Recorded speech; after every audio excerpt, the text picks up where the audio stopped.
Thank you, Samin, for this opportunity to present a complex case. It's my disclosures.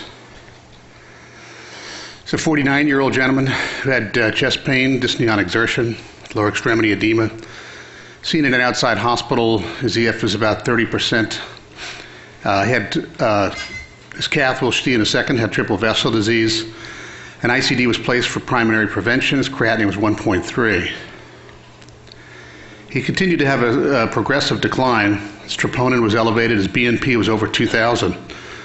Started on Lasix, and their follow-up echo showed his EF was 13%, for which he was started on milrinone and sent to us for LVAD consideration. On exam, he was in obvious florid congestive heart failure, had a murmur, 3+ edema bilaterally, but still awake, alert, and oriented. Laboratories again showed troponins elevated, BNP 1400, creatinine's up to 1.5. And this is what his echo looks like. I don't think there's any doubt that this is significantly less than 20%.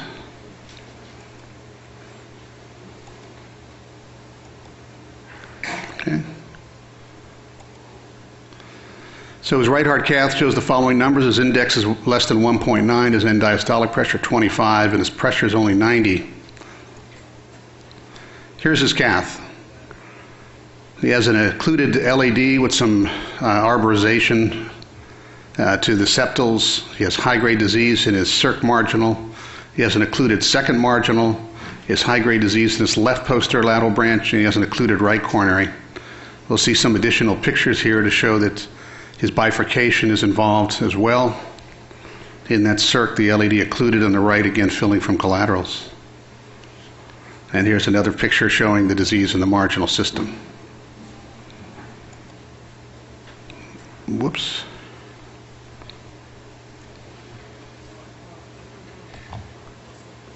And thank you. And the right coronary is occluded. So what would you recommend at this point? Second opinion for bypass surgery, optimization of CHF therapy, convert to LVAD, combination of the above, or high-risk PCI? Dr. Sharma?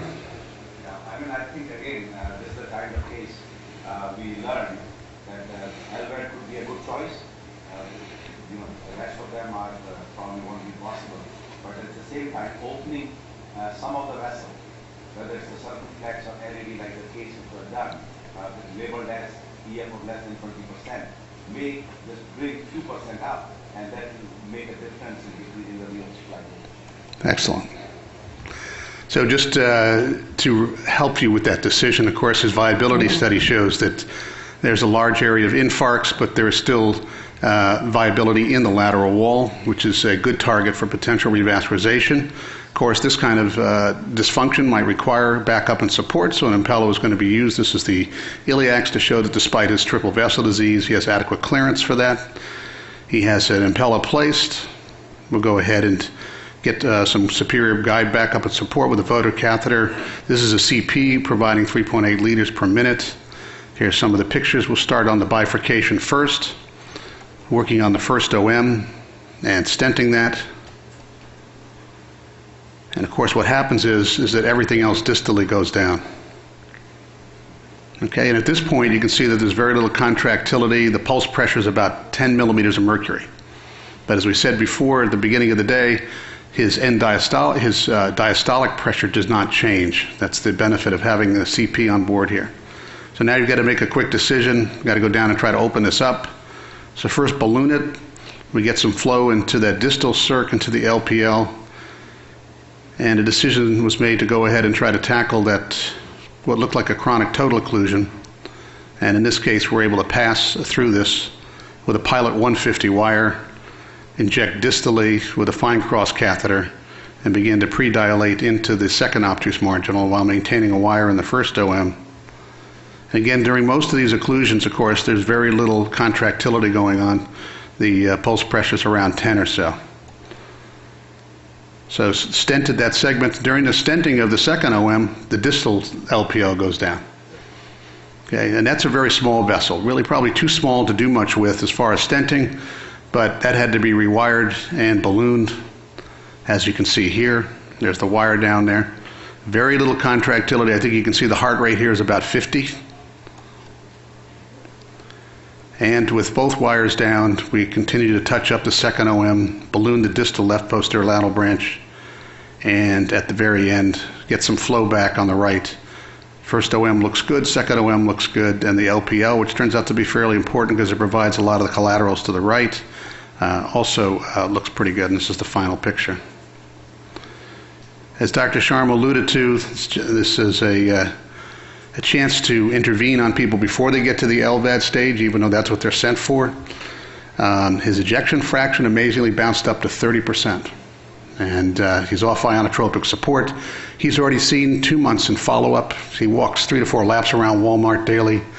And he said to the CHF attending that he's very, very happy. And basically, that we saved him an operation. What about the LAD? What would you like to do with that? There's nothing there. It's also not viable. So that's just a reminder, of course, that as you've heard from that, the EF often goes up in these kind of patients. And then in the PROTECT 2, what we saw was a 58% reduction in class 3 and class 4 symptoms. So high-risk PCI can improve LV functional status, markedly improve the patient's clinical status. And although LVs are great and provide tremendous support, their longevity is only going to be somewhere between 2 to 4 years. So it's best to avoid them at all, if at all possible. When you need it, you need it. And that providing this kind of support and backup hemodynamically allowed us to do a complex last remaining vessel. Thank you very much. Actually.